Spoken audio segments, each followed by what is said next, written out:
All right, Table Titans, Coffee Table Titans, Part 3, Episode 4. Best part. We're out of booze, we're out of coffee, we're almost out of time, but here, we are not even close to out of facial hair. We got Chris O'Brien and Mike Mandown joining us for segment 3 on this lovely Saturday morning with no booze, and let's get this going. We were just talking about some dad strength guillotines, one that Paul Vera's favorite. The Paul Vera team. Paul Vera team. How everybody here succumbed to it at least once or twice in their life. Yep. Myself, Rich, OB, Mandown. Yeah, no, like 10 times for me. Richie's my favorite though, because like when he was amateur champ and he'd come to every media day, and I know that like I can just picture it in my mind because he'd always be the first one to call me out on the mat. Is that not true? Yeah. And we'd go for hours, and I literally think to myself every time you show up, I'm like, I know my pitch is on Richie's wall. Him coming down the days to get it. And like, I am not letting this Mella effer friggin' beat me.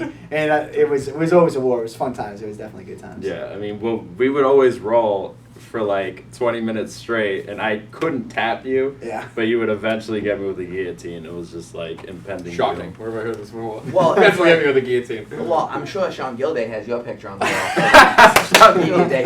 Shout out to Sean. Just one picture of an arm. Yeah. Just sitting in there. I know he's been training. He's definitely looking forward to it. Yeah, you know, but that's kind of like the fun for me. I think I've talked about it before. Is like, you know, doing the media days and getting to grapple with the guys. Like my time's over. Like it's their time. So it's fun because like they all want to like grapple me and Tap you know, the boss. you know, and it's fun and it's like, you know, for me, like I'll shit talk him a little bit because I want the best out of him. Because like this guy, if I get him, he's like, I'm just playing my cards right. I let you tap me because you're the boss and I want a good fight. And I'm like, I don't want them to be able to say that, so I shit talk them so much that they're just so angry, and I know I'm getting their best out of them. And he gets me every time. No, that's all good. But you know, everybody has their lucky move that they hit all the time. So whatever, it is what it is. The good things, the good things. You know, so it's all good. You have a nice head and arm choke that you like to hit, or you such. He would go Rear naked after. choke. Well, now it's the rear naked, but I Rear remember naked he would. Richie. He would literally get me in a head and arm choke and just sit there squeezing. I'm just like, Oh yeah. you're never getting this. Well, cause like You will never get these. You will never get these. I'm a joking guy with no neck. Yeah, you have no neck, but like you would let me like pass your guard and whatnot, so I always end up in that arm triangle, and then you have no neck, so. I will admit, like, listen, I mean, I maybe it's not jiu-jitsu etiquette or whatever, but I feel like the reason why I don't go for head and arm a lot, or it's tough for me, is I feel like it's such a strength move. Yeah, it's a now, crusher, like, yeah. And there's a lot of jiu-jitsu moves that if you get the technique right, Mm-hmm. like, but if you're not exactly right on the technique, you can still kind of get it. I feel like a head and arm choke, you have to have it so perfect so that you don't need to use strength. So what ends up happening is you have to overcompensate, you're going for that squeeze, and it ends up like guys gas out. Some people I get it. That's one of my favorites because I always end up in that kind of position. Some people I get it. Some people it's like, no matter what I do, I don't shovel the shoulder right. I don't get the forearm in the right position, but I'll strain so much to get that head and arm choke. It's like some people are really good at defending it. Some people you can't triangle as well. I don't know. Some people just have that kind of just patience or whatnot, but it's like some people will give you a triangle. Right. Yep. You'll slap it on, it'll be cinched up tight, the arm will be in the right position, and they'll just sit there and wait. Yeah. And then they're gonna smash pass, and your legs are done, and it's only a matter of time. You know that you know it's funny. I mean, I went to Vegas. I think last year, and I rolled at Cobra Kai. A guy Jerry Shapiro. He's a black belt out there. I met him at a club the day before. I met him at a club the night before. Jerry Shapiro out in Vegas. So he invited me to his gym. Went there, and I was always taught like go ear to ear when you go for the head and arm, and he actually said go chin to ear. And they were doing that, and I will say that all of a sudden guys that when they were going ear to ear, I'm like, they don't got the squeeze strength to finish this. When at that gym, I don't know if they were just all killers, which they really took good gym, jiu-jitsu gym.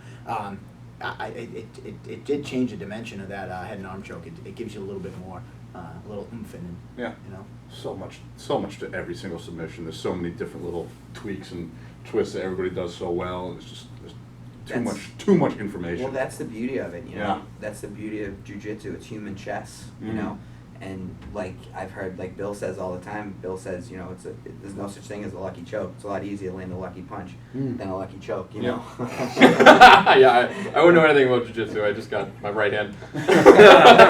Lucky punch. Yeah, right exactly. hand. So those who don't know, Chris was He's actually here on the poster Oh, yeah, right. for our next event. But he had his cage debut last event, and he won in 6 seconds. And much of our 6-second challenge, the fun that we've had, it inspired a little segment of Andy Challenge. So, he won, landed the first punch of his career and There you knocked the go. guy That's out. all you needed. Cool. It's all right. Guy was fighting the ref. But like you were talking about jiu-jitsu, and as we talk about jiu-jitsu, we were talking off camera. There's so many intricacies of jiu-jitsu, but then there's also intricacies with your own body and the way that your mechanics work, and like maybe that triangle works for you or that head and arm works for you, but because my arms are longer than my torso or my legs are shorter, or different types of body types and mechanics, sometimes it works for you, but I could do the exact same thing that you do, but it doesn't work for me. So that's I think- also another dimension of that. I think that's what separates Bill from a lot of different trainers is Bill doesn't teach everyone the same jujitsu. Yeah. Bill teaches everyone jujitsu that is geared towards their style.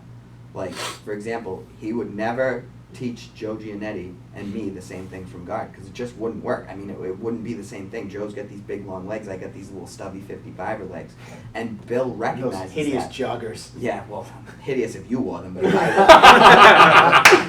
First thing he said when he walked in, I go, "Nice joggers." he compliments me every time I jog. I'm not Dude, sure if it's he's looking at the pants on the nonstop. If package. you don't know these two, they every time they're in a room together, dude, you cannot get them to stop shit talking to each other. Like honestly, Fun. it's Listen, all day, dude. It's easy material when you see the mustache on the guy. Yeah, I have more hair on my lip than he has on his head. Grass doesn't like grow I on said, him. like I said. No, But actually, you should also probably clarify for those who don't know who you're talking about, like where you train and Oh, South Shore Sport Fighting. It's in Norwell. Bill Mahoney. He's the best trainer there is. I say it over and over and over again. He's different from the bunch. He does different drilling. He treats guys differently. It's he allows us to self-govern ourselves. Nobody ever gets too big for their britches. It makes for a really good training atmosphere. And I've been there for a little over a year now. You've been there for a little over 2 years now. You guys have actually come in a couple times and rolled there. The atmosphere is fantastic. One time I was there, it was intense. He just no bullshit. You're on the Yeah. mats, you're working. If you're not working, get off the Screw. mats. That's right. That's it. And it was just like at our gym. We've talked about this before. It's a lot more. I have no cardio. I can roll for like 5 minutes and I got to talk for 10, and then I got another 5 minutes energy. I don't know, and then I got to talk for 10. Wouldn't happen at South Shore. Wouldn't happen. I think that's what Bill tries to create there. Is he allows us to self-govern ourselves to a point. We know what he expects out of us, and we try to give him that every night. And if we're not giving it to him, he's definitely not quiet about it. He lets us know. But look at the record. Look at our record. The last the last 2 years even. There's not many losses. There's far more wins than losses, and there's a reason for that. It's hard to And I think dispute. it starts with the atmosphere in the gym that Bill creates for sure. Hard to dispute. Runs a tight ship, and it Yeah. shows. Absolutely. Very cool. How many guys you got fighting on this next card? I think it's 7 or 8, right, 8, Mike? I think now. 8. We just got Manny a fight. Oh. He'll be in the main Can't believe event. He's taking on Joe Pearson, the Triangular Strangler. Versus the Bermuda's Triangle. Against the Bermuda's Triangle. He's actually, I looked up his record. 45-31. He's Yeah, fought in Pride, WEC. He Yeah. fought Faber. He fought Asuncao. He's Fought actually a lot Yeah. of guys actually. Fought Eric Koch. Yeah. he's actually in He the. fought Torres too. I think. Yeah, Miguel Miguel Torres. I don't want to say Guinness Book of World Record, but he does hold the record for the most professional triangle victories. No Yeah. shit. Oh, wow. He's also That's impressive. he's also topping Joe Lozon when it comes to finishing percentage. I He's think never been in a He's decision. he's been to one decision. 45. His Wow. first fight was a decision to a Wait. draw. Hold on, you But sure? Wait a His second. first Oh, a fight draw, was a decision okay. to a draw. Alright. But he's So never all been. his fights all his wins are finishes. And all his And losses his are losses. finishes. What? There's a guy like That's the nuts. last. That's 70 fights. You must have got 70 plus excited. fights. Yeah, he came to me. It's odd because he messaged me. I put it on a Fight Finder website. Obviously Manny being 9-0 and his career, it's tough to find him some Impossible to fights. find him a fight. So in the last couple of events we've had to bring some guys in, and this kid responded to a post, and then I never heard back from him. So I sent him a couple messages, and he hit me back up apologizing. He's not on Facebook often. Here's my number. I looked up the guy. I'll take it, and I was like, Right. fair enough. We finally pulled it off. I mean, I wish we made the fight 2 or 3 weeks earlier when we first started communicating. But the good news is that he was already preparing for a fight, so he knew he wanted to fight. Manny Oh, he's in already shape. knew he wanted to be on this card. He was already in shape. I was gonna kind of have to give him the disappointing news. I didn't have anybody if we went a little longer, but you know, at the 3.5 week mark, 4 week mark last week, we pulled it off, and Nice. that's gonna be our main event. That's a minute. 5 minutes.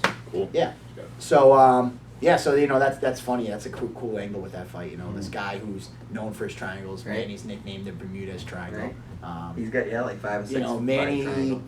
is 9-0 as a professional and 7. One Instead of, as instead an of the amateur. bell, you need triangles. Ding. Yeah.